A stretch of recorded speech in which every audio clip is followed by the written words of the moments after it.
Good morning dear students.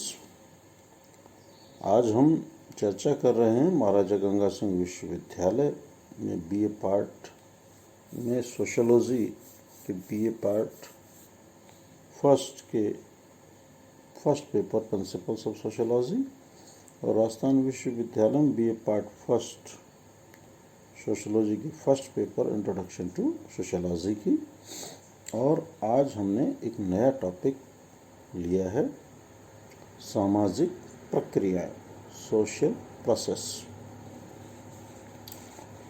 एक व्यक्ति के दूसरे व्यक्ति व समूह से तथा एक समूह के दूसरे समूह से अनेक प्रकार के संबंध पाए जाते हैं। इन संबंधों में पिता और पुत्र का, पति और पत्नी का, भाई और भाई का, मित्र और मित्र का, शत्रु और शत्रु का तथा इसी प्रकार के अन्य असंख्य संबंध आते हैं। इन विभिन्न प्रकार के संबंधों के अभाव में समाज की कल्पना नहीं की जा सकती, लेकिन संबंधों के लिए अंतःक्रिया का होना आवश्यक है। अंतःक्रिया के आधार पर ही व्यक्ति और व्यक्ति के बीच, व्यक्ति और समूह के बीच तथा समूह और समूह के बीच सामाजिक संबंध स्थापित होते हैं। अंतःक्रिया का आधार व्यक्ति की विभिन्न प्रकार की आवश्यकताएं है। व्यक्ति अपने स्वयं के प्रयत्नों से अपनी सभी प्रकार की आवश्यकताओं की पूर्ति नहीं कर पाता, अतः उसे इस हेतु दूसरों पर निर्भर रहना पड़ता है। वह अन्य लोगों के साथ संपर्क स्थापित करता है, उनके साथ विचारों का आदान प्रदान करता है, उनसे कुछ लेता है, कुछ देता है, उनको कम या अधिक मात्रा में प्रभावित करता है और स्वयं भी उनसे प्रभावित होता है। संक्षेप में यही अंतःक्रिया है। एक व्यक्ति क्रिया करता है, उसके प्रति उत्तर में दूसरा व्यक्ति भी क्रिया करता है। यहाँ दोनों एक दूसरे को कुछ प्रभावित करते हैं। पारस्परिक रूप से प्रभावित करने की इस क्रिया को अंतःक्रिया कहते हैं। एक व्यक्ति कुछ खरीदने के लिए किसी दुकानदार के यहाँ जाता है, उससे कोई वस्तु दिखाने को कहता है, दुकानदार वस्तु दिखाता है, उसकी कीमत बताता है, दोनों में कुछ मोल तोल भाव होता है और वस्तु खरीद ली जाती है। यही अंतःक्रिया है।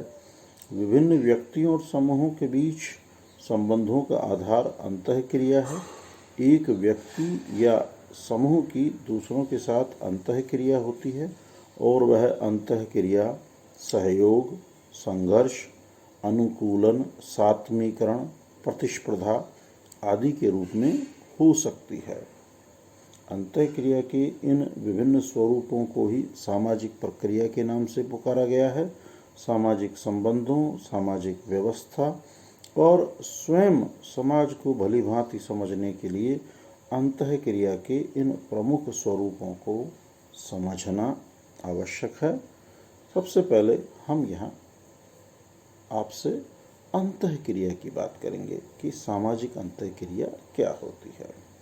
सोशल इंटरेक्शन, दो या दो से अधिक व्यक्तियों के एक दूसरे के संपर्क में आने पर अंतःक्रिया शुरू हो जाती है। मिलने पर वे एक दूसरे को नमस्कार करते हैं, हाथ जोड़ते हैं या हाथ मिलाते हैं,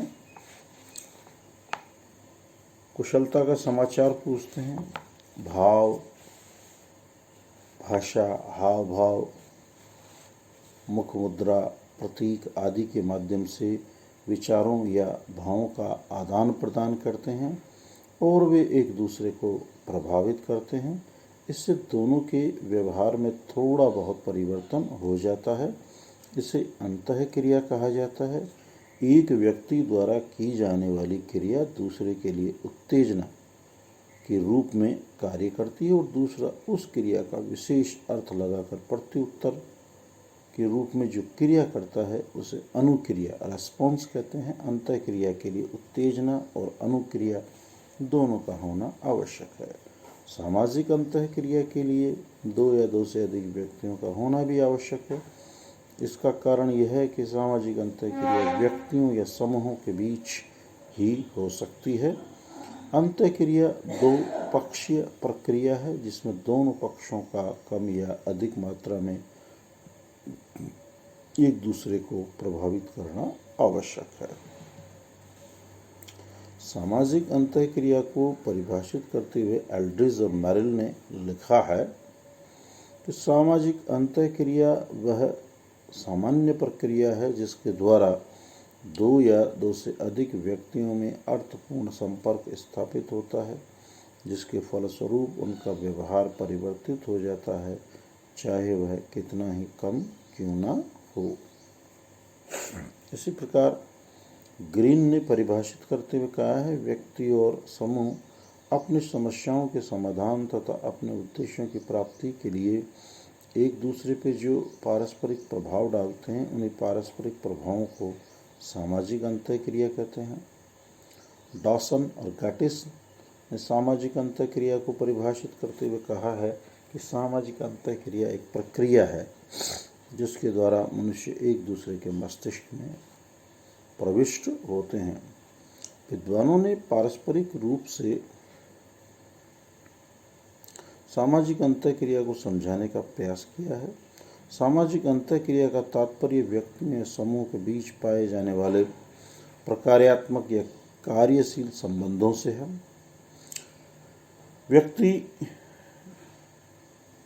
विभिन्न व्यक्ति या समूह जब एक दूसरे के संपर्क में आते हैं और उनमें अर्थपूर्ण क्रिया होती है तो वे कम या अधिक मात्रा में एक दूसरे को प्रभावित करते हैं, जिससे उनके व्यवहार में कुछ संशोधन हो जाता है। इसे पारस्परिक रूप से प्रभावित करने की क्रिया को सामाजिक अंतःक्रिया कहते हैं। किम्बल यंग ने सामाजिक अंतःक्रिया के 3 प्रकार बताए हैं: व्यक्ति और व्यक्ति के बीच, व्यक्ति और समूह के बीच, समूह और समूह के बीच अंतःक्रिया।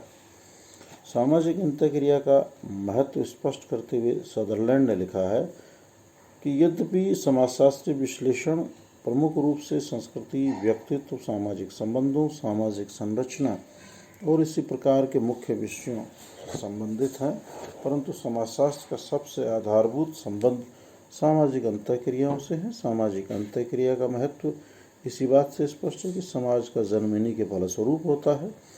वास्तव में समाज की जड़ें, रूट्स ऑफ सोसाइटी, सामाजिक अंतःक्रिया में गड़ी होती है। समाज के बने रहने और एक कार्यशील इकाई के रूप में कार्य करते रहने की दृष्टि से आवश्यक है कि मनुष्य में अंतःक्रियाएं होती रहे।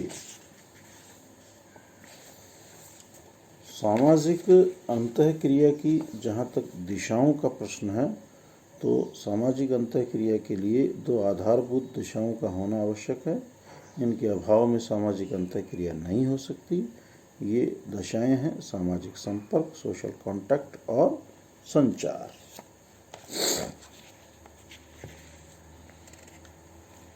अब सामाजिक अंतःक्रिया को समझने के उपरांत अब हम कल सामाजिक प्रक्रिया के ऊपर विस्तार पूर्वक चर्चा करेंगे।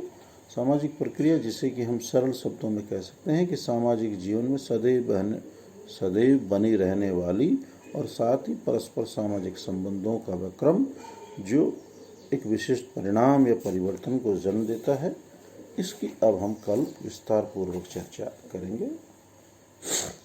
प्रत्येक वीडियो के अंत में मेरा आपसे यही सजेशन रहता है, आप इन वीडियोस को ज़्यादा से ज़्यादा लाइक करें, सब्सक्राइब करें, अपने उन मित्रों तक पहुंचाएं जिनके पास किन्हीं कारण से नहीं पहुंच रहा है, और साथ ही अपने स्वास्थ्य का ध्यान रखें, परिवार के स्वास्थ्य का ध्यान रखें। मित्रों, वापस कोरोना का प्रभाव तेज़ी से बढ़ता जा रहा है। सरकार की गाइडलाइन की कठोरता से अनुपालना करें, मास्क लगाना, बार बार हाथ धोना, सोशल डिस्टेंसिंग और अन्य समय समय पर जो भी सरकार द्वारा अनुदेश दिए जाते हैं उनकी हम कठोरता से पालन करें, क्योंकि कोरोना अभी गया नहीं है। हमें इससे लड़ना है, विजय प्राप्त करनी है, और साथ ही हमें अपने अध्ययन अध्यापन के प्रति भी जागरूक रहना है। आप घर पर नोट्स बनाते रहें, महाविद्यालय जाएं तो सावधानीपूर्वक पधारें और स्वास्थ्य का विशेष रूप से ध्यान रखें। आप स्वस्थ रहें, प्रसन्नचित्त रहें, अध्ययन अध्यापन करते रहें। इन शुभकामनाओं के साथ सुप्रभात।